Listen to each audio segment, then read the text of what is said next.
Ambassador, President Trump went into Qatar already having gotten something he apparently really wanted, a fancy plane.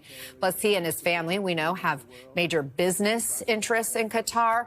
But what are the nation's interests there? What does the U.S.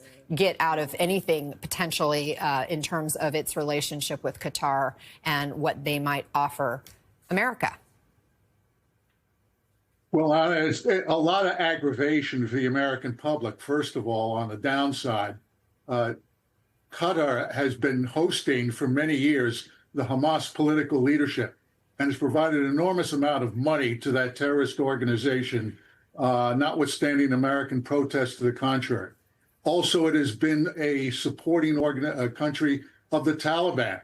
And finally, there's been millions, if not billions of dollars that Qatar has dispatched to universities around the country to promote a ideological Qatari-based Muslim Brotherhood theology on campuses that have contributed to the incitement of violence after the 2023 attack by Hamas against Israel. Now, on the positive side, Qatar has been involved in serving as a mediator in trying to secure a ceasefire. It also hosts the largest Air Force base for the United States in the Middle East. But I take Qatar as in a situation for any American diplomat, it is not the glass half full, it is the glass half empty.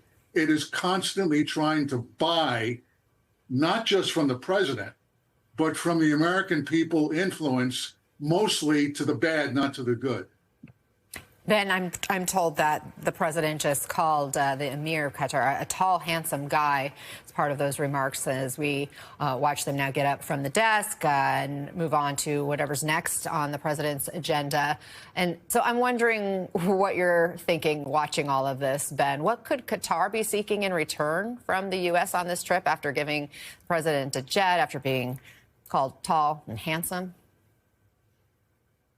Well, I think Qatar is playing the same game that the Saudis and the Emiratis are playing. In fact, they're the smaller Gulf Arab country, and they're looking around and they're saying, well, how do you do business with Trump? And they saw Jared Kushner, the president's son-in-law, go to Saudi Arabia after the first Trump term and get $2 billion for his investment fund. And that was not an investment from the Saudis and Jared Kushner's investment acumen, right? That was an investment in the Trump family. They saw Trump's family go to the United Arab Emirates, where he'll be tomorrow, and get hundreds of millions, I think billions of dollars of investment in Trump's new crypto enterprises that directly benefits the Trump family. So this is how business is done with Trump, and this is how the kind of transactionalism works in a part of the world where there's obviously tremendous money from oil and gas wealth. And so I think what's so notable about this, obviously, the gift of Air Force One would be a different level in terms of its what it symbolizes and in terms of its proximity to the president. But actually, I think the real story here is that it's not unusual that essentially all these governments have taken the measure of Trump, and they're like, well, the way to do business with him is how we do business, by the way, with other corrupt countries around the world. This is not a new element of interaction in this part of the world. What's new about it is that the president of the United States is for sale. The family of the president of the United States is for sale. It's the United States which controls the world's largest military, which has Air Force bases in Doha, which has military bases across this region. And so I think that's, I'm not surprised Qatar is doing this, and they're not alone in doing it. And that's actually what I think should be so alarming to people, is the normalization of corruption at the highest levels with a seemingly infinite amount of money. What they want in return is they want security. They want their interests protected. They don't want to be criticized for human rights violations, whether you're Mohammed bin Salman or whether you're governor of Qatar. They're going to want things in the future from the United States. They want technology from the United States. So, of course, there's a quid pro quo here. And I think the lesson to these governments and to other governments around the world, too, is that this is how you do business with Trump. You pay him directly. And as Kelly pointed out, though, Trump wasn't always like this. I mean, when you look back to his campaign prior to his first term, he was saying things that were more in alignment of what we'd hear from an American president. And of course, there's also been during this trip a notable about face on U.S. policy in Syria. Kelly, We now know the U.S. is planning to lift sanctions on that country. This president met with the new Syrian leader this morning. How did all that come about? Well, that was also a part of the influence of the Crown Prince of Saudi Arabia and the president of Turkey, President Erdogan. Our president, has spoken to those leaders, and they exerted some influence on him to say that the Bashar al-Assad regime is over. It has been deposed, and now there's a new time and a new opportunity for the president to have a new relationship. And so he has said that he would agree to lift sanctions and is urging the new Syrian regime to look at some things that are important, like helping the United States prevent the rise of ISIS again, taking control of its own prisons there where the U.S. has had influence. It's a real shift. Here is a bit of how the president addressed the leader, the new leader that he met briefly on the sidelines, as they say, back in Saudi Arabia. Young, attractive guy, tough guy, strong pass, very strong pass fighter. Does that worry you at all? He's got a real shot at pulling it together.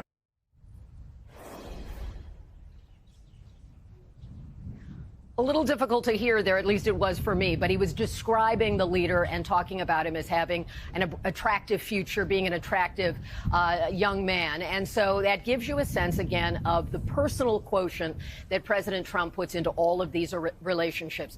How does he interact with that leader? What is his relationship? And then by extension, what it means for the United States. Ana? The president did give quite a lot of credit to the Saudi Crown Prince for this shift on Syria. In fact, take a listen to what he said. After discussing the situation in Syria with the Crown Prince, your Crown Prince,